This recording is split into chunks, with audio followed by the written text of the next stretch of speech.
Hi and welcome to another video by yours and only Paradox, and today we're gonna go into the pet system. It has been asked a lot how you should level your pets, how you should think about beads when you put them in, how do you farm the hearts, should you really salvage some pets to make another one. All of these questions I hope to cover so you know what to think before upgrading your pet. So without any further ado, I will show you the pet menu by clicking on the bottom menu here, and you see pet on the far left, and here are all your pets. Now, before I go into the bag, I just wanted to know that I actually won a few K of real diamonds, so I was able to invest in gacha bags and have a few decently won pets here. So basically what you want to do when you choose what pet you want to have, let me take off a few here. Here we go, we'll take all of them off. Basically you want to look at their stats and see which one has the best stats. And if you see any with the stat that you would like, you have to go for it. Basically if we take the white tiger, you can get a HP buff. If you take a barbarian lion, you can get physical attack and magical attack.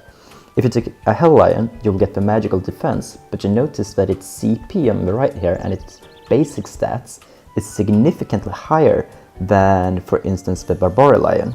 You see, here it's 136, 408, while on this one it's 314.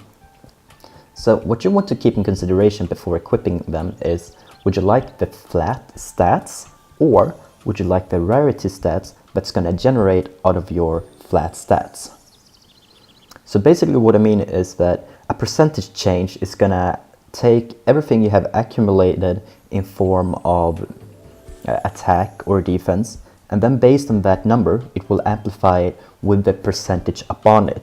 And when you're getting a higher level, this percentage is gonna scale perfectly. It's so amazing to have something that scales out of scales on percentage rather than flat stats.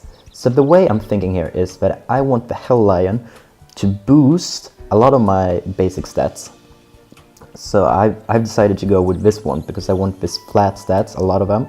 So I'll go ahead and equip one and equip two possibly. And then I will start adding my physical attack lions here because I'm thinking, you know, I want to take all the base I have and amplify it with some percentage.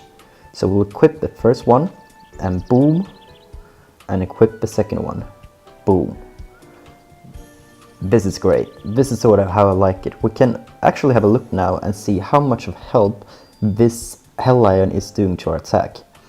So by figuring that out, we have to go to our character window here and see what our physical attack is, because remember, the barbarian lion will boost with another % on our physical attack. So we have 236k in physical attack. So let's remember that, 236. And then, no, that was the wrong one. We go to the bag, we equip it, and we remove this barbarian lion and equip this other one. You see, we didn't gain as much CP here. But did your physical attack increase? Yes, we have increased our physical attack with nearly 1k. Is this much of a difference, you may ask yourself? Well, it might not be. Would we like the other stats that the hell lion gives us? I mean, we actually got the dodge, we got the accuracy, or would we prefer just 1k extra attack? Well, for me, I actually prefer the more of like accuracy that they do offer. You can see the physical defense is just generally higher, you get more HP. So I will actually neglect that physical attack because we realize it's just a bit better to go with hell lions. I'll equip all of these. Nice.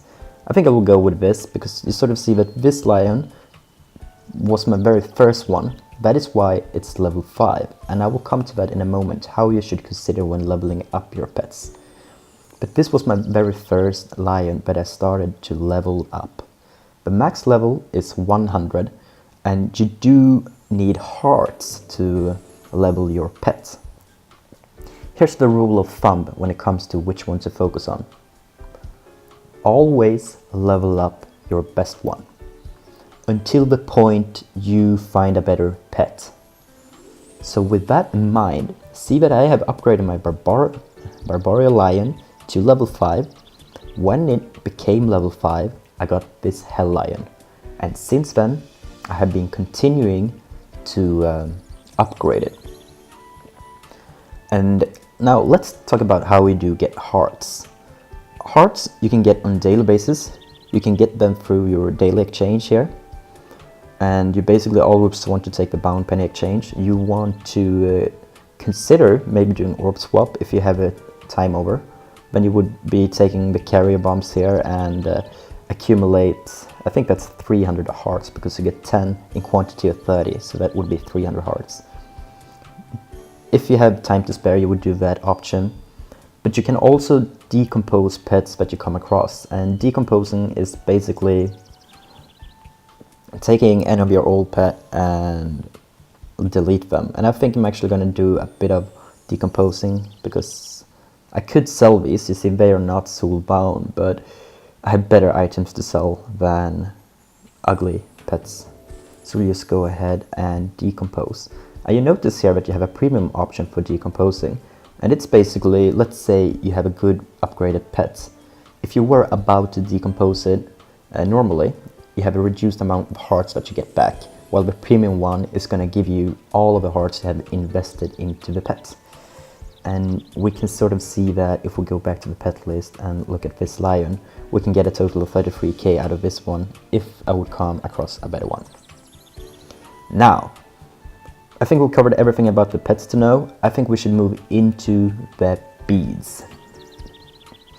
So the beads you do need to get this dust from, bead powder, I imagine it's called. And bead powder you can get daily from your dungeons. If you go to dungeons and you go to party, you can get them from secret room. And remember to try to find the hidden boss, because it's going to yield twice the amount. So rather than 600 bead powder, you're going to get 1.2k. So it's almost worth to exit the dungeon if you don't find it and go back into it again. You can also get it from your daily exchange. If we go to character, we go to resources, you go to the magic powders, and here at the exchange you go to items, scroll down and get the magic powder. You want to take this page on daily basis if you have the funds. Marbles will be useful at a later point, but you can neglect them and take everything else. Okay, so that's the second way. The third way is that you go to your guild, and through your guild's level you can basically, from donating normal penya, you get guild points, and from your guild points you go to the guild shop, scroll down and you have access to more dust. Although I cannot really see the quantities of them here, but I imagine it's in hundreds. Okay, so now we've covered the magic dust, and here's how you craft your items.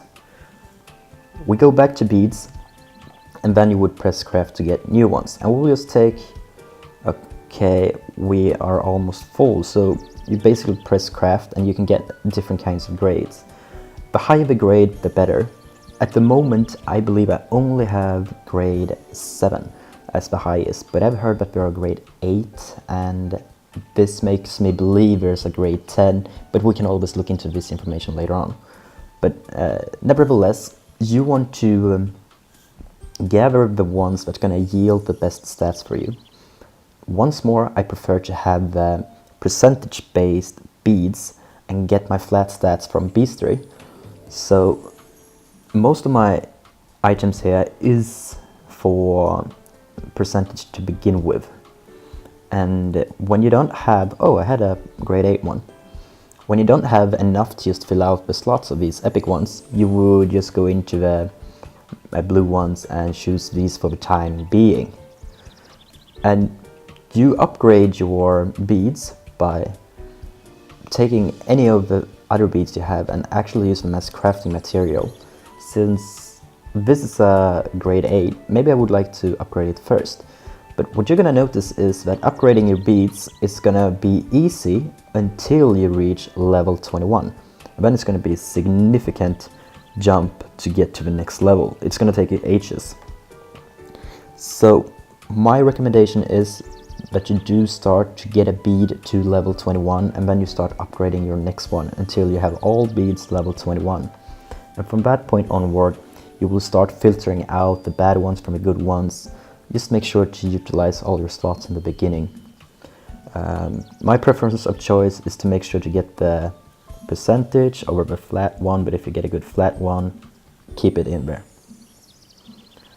Alright, so I think I've covered the most of it. Always crafting material, get it to 21, equip it, have it. We can also have a look at here, all your pets that you have listed here will accumulate their bonuses. So all pets will wield the best stats. Here you can see pets total buff, cumulative stats of pets equipped. So this is everything I do get from them.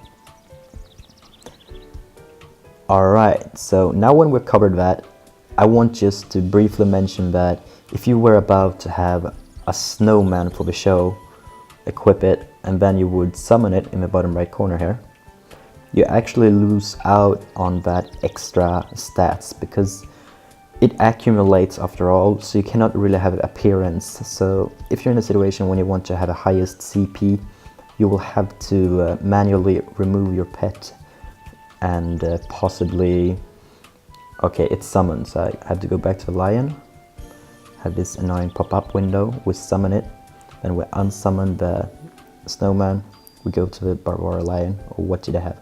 I think I had it, and we equip it. So now we get back that extra CP.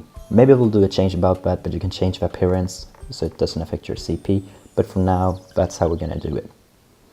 Anyhow, this is the end of the video. If there's anything else you would like me to cover, make sure to use that comment section below. Feel free to give this video a like or thumbs up if you found it helpful, because it's gonna help me to reach out to more people who don't know this already. But as always, I appreciate that you're watching my videos, and I will see you in the next one.